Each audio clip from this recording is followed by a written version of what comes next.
गर्मी का महीना चल रहा था। बंसीपुर नाम के एक छोटे से गांव में विक्रम नाम का एक किसान अपनी पत्नी रेखा और अपने दो बच्चे आर्यन और टीना के साथ रहा करते थे। माँ, आज गर्मी बहुत ज़्यादा है। पिताजी को कहिए ना, घर में एक पंखा ले आएं। बेटा, अभी हमारे पास इतने पैसे नहीं हैं। जो है हमें उसी से गुजारा करना पड़ेगा। हाँ अम्मा, गर्मी बहुत लग रही है। बेटा, तुम दोनों जाके ठंडे पानी से नहा लो, तुम्हें थोड़ी बहुत राहत मिलेगी। अजी, घर का सारा राशन खत्म हो गया है, आप बाजार से राशन ले आइए। विक्रम घर का राशन लेने बाजार की ओर निकल पड़ता है। उस दिन अन्य दिन के मुकाबले गर्मी काफी ज्यादा थी। धूप के कारण विक्रम पसीने से लथपथ हो गया। गर्म हवा ऐसे चल रही थी कि मानो शरीर जला दे।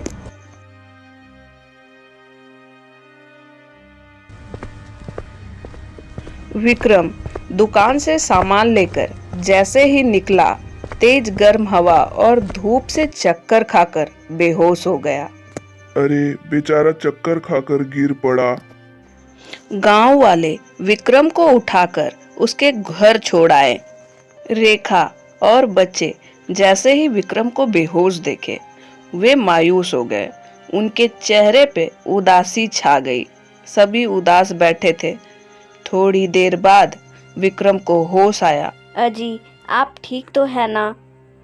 हाँ भाग्यवान, मैं ठीक हूँ।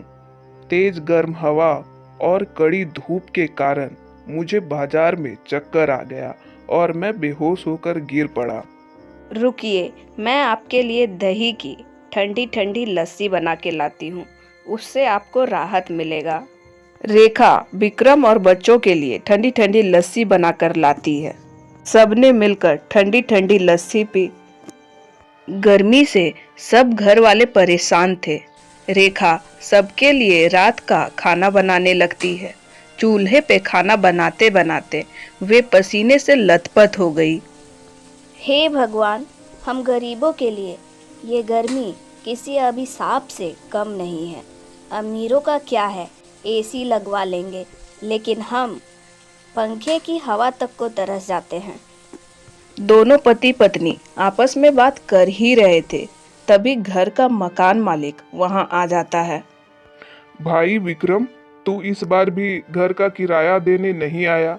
क्या बात है, इस बार भी घर का किराया देना है या नहीं देना है? नहीं नहीं मालिक, किराया तो देना है, लेकिन अभी मेरे पास पैसे नहीं हैं। मुझे थोड़ा समय दे दीजिए, मैं आपका सारा पैसा एक साथ दे दूंगा।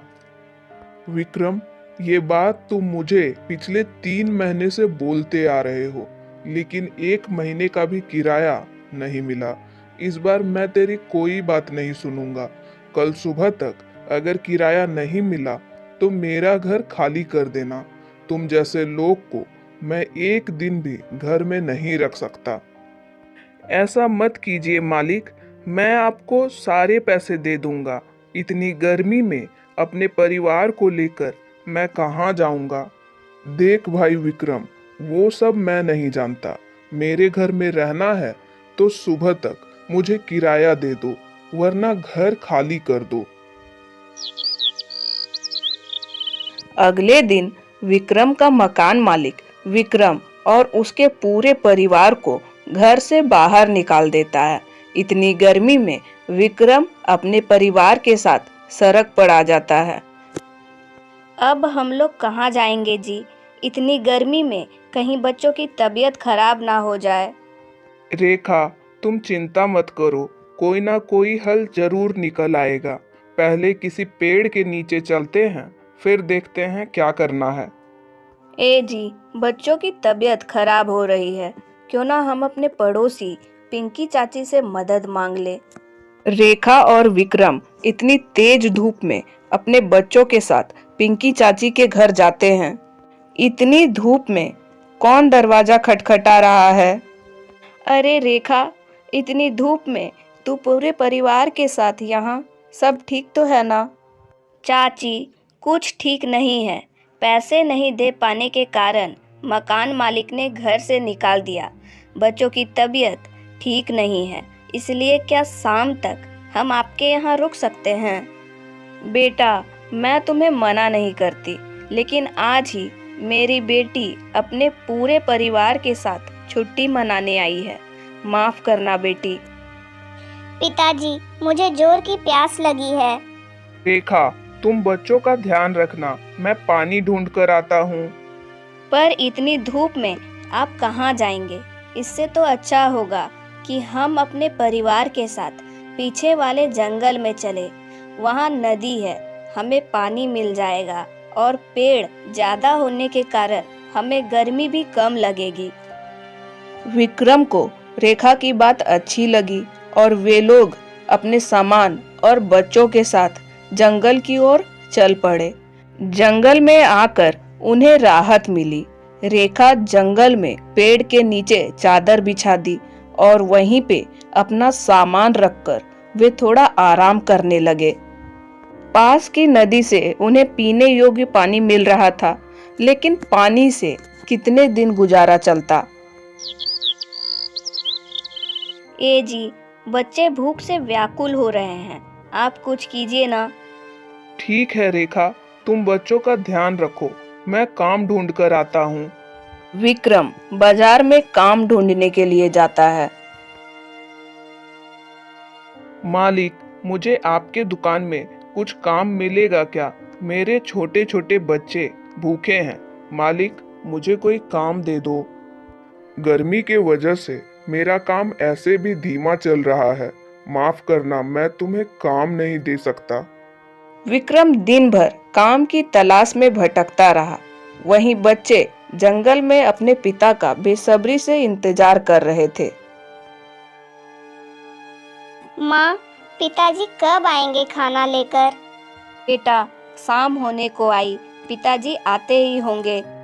वहीं विक्रम को काम न मिलने की वजह से वह उदास मन से अपने परिवार के पास आ रहा होता है। तभी उसे रास्ते में एक आम का पेड़ दिखाई पड़ता है। अरे वाह, इतने सुंदर पके हुए आम! मैं आज इसे ही तोड़ कर लेते जाता हूँ। बच्चे भी भूखे हैं, आम खाकर उन्हें थोड़ी राहत मिलेगी। विक्रम अपने साथ आम लेकर घर चला आता है। सबने मिलकर पके हुए स्वादिष्ट आम खाए और जंगल की खुली हवा में सब चैन की नींद सोए। कुछ दिन तक तो उनका गुजारा आम खाकर चल जाता है, लेकिन आम खाकर बेचारे कितने दिन रहते। पेड़ का सारा आम खत्म हो जाता है। माँ, बहुत तेज भूख लगी है, कुछ खाने को है क्या? बेटा, तुम यहीं रुको, मैं तुम्हारे लिए आम के पेड़ से आम लेकर आती हूँ। आम के पेड़ के नीचे रेखा को एक सुंदर सी गाय दिखती है। ये गाय कितनी प्यारी है, क्यों ना मैं इसे रख लूं।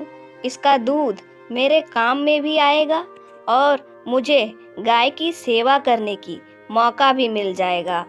रेखा उस गाय को अपने साथ ले आती है। अरे भाग्यवान, ये गाय किसका है और तुम इसे कहाँ से लेके आई हो? उसी आम के पेड़ के नीचे ये गाय खड़ी थी, तो मैं इसे अपने साथ ले आई। इसके दूध से हम एक व्यापार शुरू कर सकते हैं। व्यापार? कैसा व्यापार भाग्यवान? गर्मी का मौसम है, क्यों ना हम इसके दूध से दही बनाकर बाजार में ले जाएंगे और दही की ठंडी ठंडी लस्सी बेचेंगे। हाँ भाग्यवान, गर्मी का मौसम है तो ठंडी ठंडी लस्सी सबको पसंद आएगी। शाम को रेखा गाय का दूध निकालकर उसे अच्छे से पका के दही बनने के लिए रख देती है। अरे भाग्यवान, दही जमी या नहीं? रुकिए, मैं जाकर देखती हूँ। विक्रम और रेखा ने देखा कि दही बिल्कुल गाढ़ी और मलाईदार जमकर तैयार हुई है। विक्रम दही को एक पेड़ के नीचे रखकर बेचना शुरू करता है। लस्सी पी लो लस्सी, गाढ़ी दही की ठंडी ठंडी लस्सी पी लो, मात्र 20 रुपए गिलास। देखते ही देखते विक्रम की सारी लस्सी 3 घंटे में ही खत्म हो जाती है। भाई 1 गिलास लस्सी देना। माफ करना भाई, लस्सी तो खत्म हो गई है, लेकिन कल मैं आपके लिए रख दूंगा। विक्रम की सारी लस्सी बिक गई, जिसकी वजह से विक्रम बहुत खुश था। लस्सी के पैसे से विक्रम घर के लिए राशन और हरी सब्जियां खरीद लेता है। आप इतनी जल्दी आ गए जी? हाँ रेखा, मेरी सारी लस्सी 3 घंटे में ही खत्म हो गई। उस पैसे से मैंने घर के लिए राशन ले लिया। आज खाने में दाल चावल बनाना, बड़े दिन हो गए दाल चावल खाए हुए। रेखा उसी जंगल से पानी लाकर सबके लिए दाल चावल और भी कई प्रकार के व्यंजन बनाई।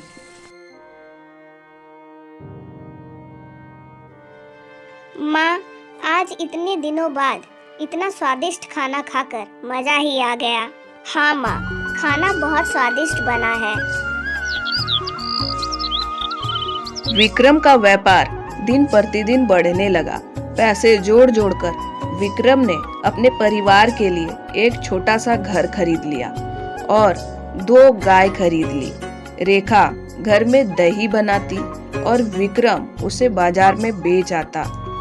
दोस्तों, आपको मेरी इस कहानी में बोली गई आवाज कैसी लगी? कमेंट में जरूर बताएं।